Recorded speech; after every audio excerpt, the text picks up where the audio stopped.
လူကြီးမင်းတို့ကင်ဆောင်နေတဲ့ဖုန်းနံပါတ်တွေထဲမှာတစ်တလုံးများပါနေကြတာဒါကိုမှ139တို့12တို့19တို့18တို့အဲ့လိုမျိုးဘယ်ကဏ္ဍနဲ့မြန်တွဲထားလဲဒါဆိုလို့ရှိရင်ဒီဗီဒီယိုလေးကိုစုံအောင်ထိကြည့်သွား13931ဆိုတဲ့ကိန်းကဏ္ဍနံပါတ်တွေကဥဆောင်တဲ့နေရာမှာအရန်တော်ပြီးတော့မှခေါင်းဆောင်ကောင်းမဖြစ်ဘူးကိုယ့်ရဲ့နောက်လိုက်တွေနဲ့ဝန်ထမ်းတွေမမြဲတဲ့နံပါတ်လို့ပြောရင်ဒါမှန်တာပေါ့ကျမဒီရဲ့အရှိရဗီဒီယိုမှာ13931ကိုဘယ်လိုမျိုးအကျိုးကျေးဇူးတွေဘယ်လိုမျိုးမကောင်းတာတွေပါတယ်ဆိုတာကိုအသေးစိတ်မှရှင်းပြထားတာရှိတယ်ဒါဆိုရင်နောက်ထပ်11ဆိုတဲ့နံပါတ်အရန်ကိုလေအောင်မြင်မှုထင်ပေါ်ဖို့ကြော်ကြားဖို့ကိုလေရှေ့ကိုမြန်ရောက်အောင်လို့သူကတချီကောင်းတစ်ခါကောင်းဘဝမှာအခွင့်အရေးတော့ပေးတယ်ပေးပြီးတော့မှသူကအောက်ကိုပြန်ပြီးဆွဲချတဲ့နံပါတ်အဲ့တော့ကိုကအစင်ပြေတယ်ဆိုရင်ပြေတဲ့နေရာမှာပဲအဲ့ဒီအတိုင်းလေးကိုမြဲမြံနေတယ်ဆိုတာသူကမရှိဘူးမမြဲဘူးဖြစ်တာပေါ့အောင်မြင်မှုတွေကမမြဲဘူးကိုယ့်ရဲ့လုပ်ငန်းကိုင်ငန်းငွေကြေးလေးတွေကမြဲတယ်ဆိုတာမရှိဘူးအလွဲချော်ဖြစ်တယ်တေလွဲတွေလည်းလွဲတယ်ခဏတိုင်းမှာစိတ်အနှောက်အယှက်ဖြစ်ရပြီးတော့ကျန်းမာရေးလူမှုရေးခေါင်းစဉ်ပေါင်း16000နဲ့ပြန်ပြီးတော့မှငွေကြေးလေးတွေကိုယ့်ရဲ့စီးစိမ်ဥစ္စာတွေကပြန်ကုန်စီတဲ့နံပါတ်ပြောရင်ဒီနံပါတ်ကမှန်တယ်ဒါကြောင့်မလို့ကိုယ့်ရဲ့ဖုန်းနံပါတ်တွေမှာ11ဆိုတဲ့ကိန်းဂဏန်းနံပါတ်တွေပါနေတယ်ဆိုလို့ရှိရင်လည်းလုံးဝသုံးစွဲဖို့အတွက်မသင့်တော့ပါဘူးနောက်ထပ်121ဆိုတဲ့ကိန်းဂဏန်းနံပါတ်တွေဥဆောင်တဲ့နေရာမှာတော်တယ်အခုတစ်မျိုးတော်ကြတစ်မျိုးဖြစ်တတ်တဲ့စိတ်ကိုပိုင်ဆိုင်ထားတဲ့ဖုန်းနံပါတ်ပိုင်ရှင်တွေပါအဲ့တော့ဘယ်လိုဖြစ်လဲပူလိုက်အေးလိုက်နဲ့လောကမှာလေခေါင်းမူခေါင်းကိုက်ဖြစ်စေယုံတာမကပဲနဲ့ကိုနားမှာရှိတဲ့အနေနီးတဲ့သူတွေနဲ့လုံးဝမှမတည့်တတ်ဘူးကိုကအမျိုးမျိုးစိတ်ကအခုတစ်မျိုးတော်ကြတစ်မျိုးအမျိုးမျိုးပြောင်းနေမှာတော့ကိုနဲ့ဘယ်သူကပေါင်းခြင်းမလဲဟာလားအဲ့ဒါကြောင့်မလို့အိမ်အောင်ရေးစီးပွားရေးလူမှုရေးဘယ်နေရာမှာစိတ်မမှန်တဲ့အတွက်ကြောင့်စိတ်မမှန်ဘူးဆိုတာအနေမြင့်အတက်အကျမမှန်တာအဲ့ဒီအတွက်ကြောင့်မလို့လုပ်ငန်းကိုင်ငန်းတွေမှာလည်းအစီမပြေသလိုမျိုးအိမ်အောင်ရေးစီးပွားရေးမြေတားရေးဘက်မှာလည်းအားနဲ့တဲ့အကြောင်းအရာတွေကိုပြတဲ့နံပါတ်ဒါဆိုရင်ကောင်းလားမေးမကောင်းဘူးပေါ့သူ့လောက်ဦးဆောင်နိုင်တာလဲသူပဲသူ့လောက်မလို့တီထွင်ဖန်တီးပြီးတော့မှစမ်းသစ်နိုင်တာလဲသူပဲဒါပေမဲ့လည်းကောင်းမွန်တဲ့ရှေ့ရေးကောင်းမွန်တဲ့အနေအထားကိုဘယ်တော့မှမရောက်တဲ့နံပါတ်လို့ခေါ်တယ်ဒါကြောင့်မလို့121ဆိုတဲ့ကိန်းဂဏန်းနံပါတ်တွေကိုယ့်ရဲ့ဖုန်းနံပါတ်ထဲမှာပါနေမယ်ဆိုရင်လည်းလုံးဝမှအသုံးမပြုပါနဲ့လို့ကျွန်မအကြံပြုပါတယ်ဒါဆိုရင်နောက်ထပ်131ဆိုတဲ့ကိန်းဂဏန်းနံပါတ်တွေဗဇက်ကပြောနေရတာကြားတယ်လက်ကအရင်ပါတယ်ဆိုတာအဲ့ဒီလိုဖုန်းကိန်းဂဏန်းနံပါတ်တွေကိုဖုန်းထဲမှာထည့်ပြီးတော့သုံးထားတဲ့ဖုန်းနံပါတ်ပိုင်ရှင်တွေပဲဘယ်လိုဖြစ်လဲစိတ်တိုးတယ်စိတ်ဆက်တယ်ဒေါသတွေအရန်ကြီးတာအမြဲတမ်းမှလေညူဆူပြီးစောင့်အောင်နေတာပဲဆိုတာအဲ့ဒီနံပါတ်ပိုင်ရှင်တွေအဲ့ဒါဘာလဲဆိုတော့ကိုဘွားရိုးလည်းကိုမကြည့်နိုင်ဘူးသူများတွေကိုလည်းမကြည့်နိုင်ဘူးကိုမျက်နှာလည်းကိုမမြင်ရင်သူ့မျက်နှာလည်းကိုမမြင်ရင်ဆိုတာအဲ့ဒီလိုဖုန်းနံပါတ်ပိုင်ရှင်တွေပဲအဲ့တော့ဘယ်လိုဖြစ်လဲစိတ်တိုင်းကြရတဲ့ဘွားကိုမှမရဘူးဘလောက်ပဲလိုက်ပြီးလှုပ်ပေးစိတ်ကမြန်တာအရန်မြန်တာဒါဆိုလဲလှုပ်ချင်ကိုင်ချင်စိတ်တွေကများဟိုဟာဆိုလဲလှုပ်ချင်ကိုင်ချင်စိတ်တွေကများအဲ့တော့ဘလို့ဖြစ်လဲပြဿနာပေါင်း16000နေနဲ့စိတ်ညစ်ညူးရတယ်ဒေါသတွေထွက်ရတယ်အလိုမကျတွေဖြစ်ရတယ်ဆိုတော့ပူလောင်သောကတွေများရတဲ့နံပါတ်ဖြစ်တာပေါ့အဲ့ဒါပြင်ကိုယောက်ျားလေးတွေသုံးမယ်ဆိုရင်အဲ့ဒီအိမ်အောင်ရေးမှာလေအမျိုးသမီးပေါ်မှာပဲဖြစ်ဖြစ်ကိုယ့်ရဲ့ညီကိုမောင်နှမနှမသားချင်းတွေပေါ်မှာပဲဖြစ်ဖြစ်လက်ပါတတ်တဲ့နံပါတ်ဖြစ်တာကြောင့်မလို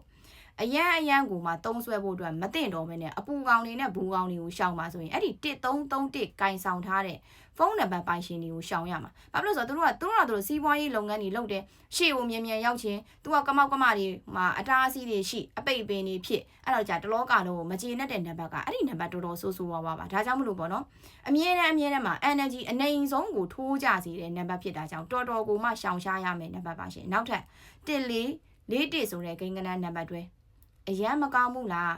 ပြောရေးဆိုရေးဘက်မှာလေဆရာရမ်းကြတယ်ရောင်းချင်းဝယ်ချင်းအကြောင်းတရားမှာပတ်စံတွေကိုစီမံခန့်ခွဲတာကစပြီးတော့ပတ်စံ90 100 200အကျွေရစပြီးပြန်အန်းတဲ့ငွေကြီးအစုံအကုန်လုံးမှာတော်တယ်ဒေါင်းစီအောင်ကိုဗတ်ပေါင်းဆောင်ကတွေးနိုင်တဲ့သူမျိုးတထွာပြရင်တထောင်လောက်ထိမြင်တဲ့အသိဉာဏ်ပညာအားကိုသူကပိုင်ဆိုင်ထားတယ်နောက်ထပ်တင်ကားအရန်ကောင်းတာပေါ့ဒါဆိုလို့ရှိရင်ကိုယ့်ရဲ့ဖုန်းနံပါတ်ထဲမှာအယောင်းဝယ်သမားတွေအတွက်ဆရာအကြဆုံးနှုတ်ဤဆောင်ပါခြင်းကိုဤဆောင်ပါခြင်းနဲ့အဖက်ကနေပြီးပြည့်စုံတဲ့နံပါတ်တစ်လုံးထဲကိုပြောပါဆိုရင်အဲ့ဒီ1441ပဲနောက်ထပ်ကိန်းဂဏန်းနံပါတ်တွေကတော့1ကို9နဲ့တွဲထားတယ်1551ဆိုတဲ့နံပါတ်အသိဉာဏ်ပညာအားအရန်ကောင်းတယ်ဉာဏ်ရှိတယ်ဖြတ်ထိုးဉာဏ်လည်းကောင်းတယ်လို့စဉ်းစားဆင်ခြင်သုံးသပ်ပြီးတော့မှဆုံးဖြတ်နိုင်စွမ်းအများကြီးရှိတယ်လူကြီးသူမတွေရဲ့ချစ်ခင်ကျင်နာမှုကိုလည်းရတယ်ဂရုစိုက်မှုစောင့်ရှောက်မှုကူညီမှုတွေအထောက်ပံ့တွေကိုလည်းအများကြီးရတယ်အများဆုံးရတဲ့နံပါတ်လို့ခေါ်တယ်ဒါဆိုလို့ရှိရင်လေအဲ့ဒီ14တို့15တို့က omega 3လိုပဲအရွယ်သုံးမရွေးမှာအစင်ကိုပြီးနေတာလူကြီးတွေသုံးမယ်ဆိုလို့ရှိရင် Alzheimer လိုမျိုးပေါ့နော်တငယ်ပြန်တာတွေဘာတွေကစပြီးအတိညာဏ်တတိမေ့လျော့တာတွေပါကာကွယ်နိုင်တယ်အနည်းနဲ့အများရှော့ချပေးနိုင်တဲ့နံပါတ်လို့ပြောရင်အဲ့ဒီနံပါတ်ကတကယ်မှန်တယ်ဒါကြောင့်မလို့အရန်ကိုကောင်းတယ်ကောင်းတာမှထိတ်ဆုံးမှာကိုရှိတဲ့ grade A အမြင်လိုင်းခေါင်းနံပါတ်တွေထဲမှာပါတယ်ပေါ့ဒါကြောင့်မလို့အသုံးပြုဖို့အတွက်အသင့်တော်ဆုံးနံပါတ်တစ်လုံးဖြစ်ပါတယ်နောက်ထပ်1661ဆိုတဲ့ကိန်းဂဏန်းနံပါတ်တွေလူကြီးမရလေငွေမစုမိဘူးလားငွေကိုပြဲလျန်းနေသုံးနေလားဗျံပလာတွေဖြစ်နေလား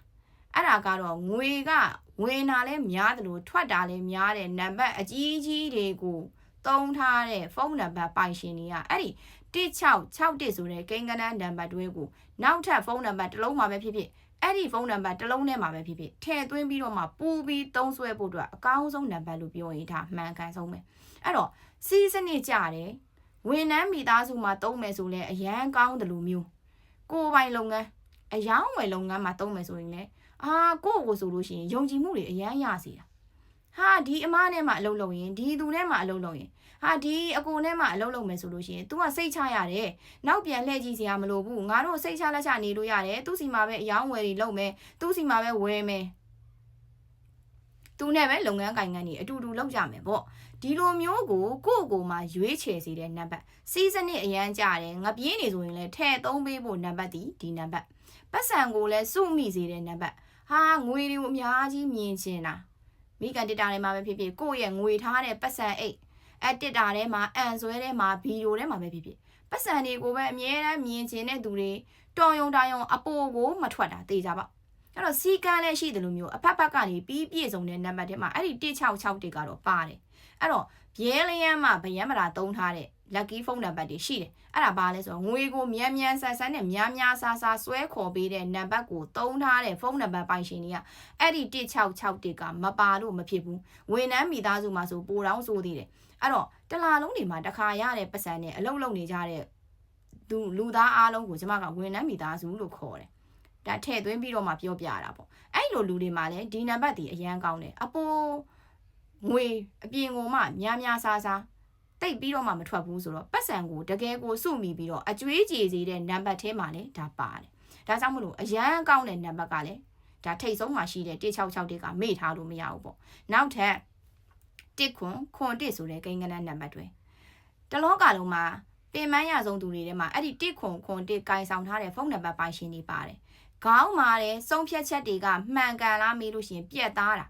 အဲ့တော့သူများတွေအတွက်ကိုပဲလေကိုမှလိုက်ပြီးကြည့်နေရတာကိုယ့်ရဲ့ခန္ဓာကိုယ်သူများရဲ့စိတ်နဲ့မှသူတို့ကအသက်ရှင်ကြတာ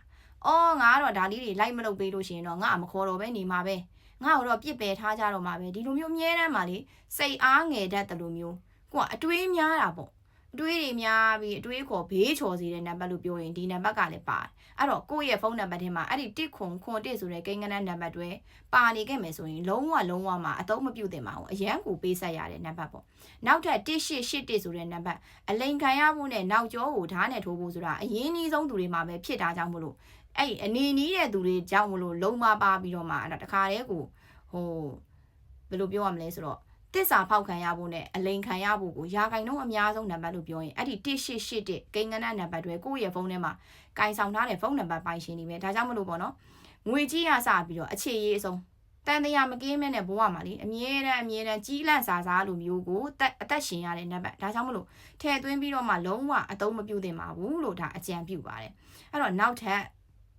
နောက်ဆုံးပိတ်အိတ်နဲ့လွယ်လို့ပြောရင်လည်းမှန်တဲ့1991လူချင်းမရလေဘယ်လုပ်ငန်းကိုလုပ်မှာလဲ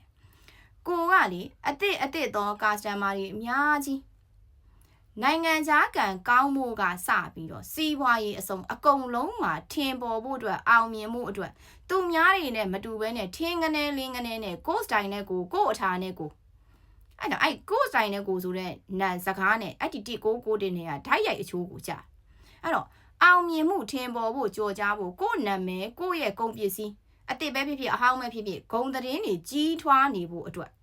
အရန်ကိုမှအအောင်မြင်ဆုံးနဲ့အကောင်ဆုံးစိတ်သဘောထားတဲ့ပြည့်ဝတယ်လို့ဆုံးဖြတ်ချက်တွေမှန်ကန်နဲ့ခေါင်းဆောင်တဲ့နေရာမှာပဲဖြစ်ဖြစ်ဥဆောင်တဲ့နေရာမှာပဲဖြစ်ဖြစ်တီထွင်စမ်းသစ်တဲ့နေရာမှာပဲဖြစ်ဖြစ်အသစ်တွေကစပြီးနိုင်ငံခြားသွားဖို့အထိအဆုံးအကုန်လုံးမှာအကျိုးကျေးဇူးအများဆုံးပေးတဲ့နံပါတ်ဒီ1991ဆိုတဲ့နံပါတ် အရန်တော့ခေါင်းမာတယ်နော်ခေါင်းမာတယ်